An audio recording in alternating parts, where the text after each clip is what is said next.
Hi, I'm Vanessa Chumley, and welcome to my backyard. Sliders are the ultimate party food, and summer's the perfect time to serve them. I have a recipe that you are going to love. It's bacon and guacamole sliders with grilled watermelon.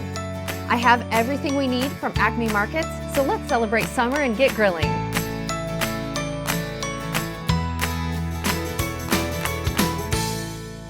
As you can see, I already formed our hamburger into slider-sized patties. I took 2 pounds of ground beef, and it's a good idea not to use anything leaner than 80-20 because you want your hamburgers to stay held together and moist on the grill. Then I worked in some ingredients as a flavor boost on the grill. I added some chopped scallions for that onion flavor, and then some minced garlic. Both of those I picked up in the fresh cut section. When I'm making a meal for a summer party, I am totally fine with someone else helping me out with the prep. I also added a splash of soy sauce and then a couple of teaspoons of McCormick hamburger seasoning. Mix that all in together, but remember you don't want to overwork your hamburger. It'll make it tough in the end, so just gently fold it together with clean hands. Then, this is the biggest and most important tip that I like to remember for hamburgers. Sometimes, you know how when you're making sliders, they can kind of raise up in the middle and they end up looking like hockey pucks? Well, this is going to ensure that doesn't happen. Just make a little indent, a slight indent with your thumb into each patty, and that way it ensures even cooking and a perfectly done hamburger for your grill. Our grill is at medium-high heat, and these are ready to go.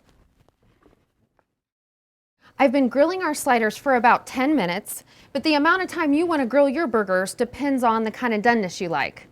I like mine right about medium, so that's going to be about 5 minutes per side. Here's 3 tips for the perfect slider. First, let it be. When you put your slider on the grill, leave it alone and don't touch it. It's going to develop a sear on the bottom, and you'll know it's ready to flip over after just a couple of minutes when it doesn't stick anymore. Second is only flip once. This ensures that your burger won't be tough. It'll still be tender. And then third, don't ever, ever, ever smush that slider. It's awful tempting to press down on the meat, but when you do that, you're squeezing all of the natural juices out, and we want to keep those in. Have you ever tried grilled watermelon? If you haven't, promise me that you are going to throw it on the grill this summer because it really takes that watermelon that everyone loves to the next level. The natural flavors concentrate and caramelize, and the watermelon gets juicy, syrupy sweet.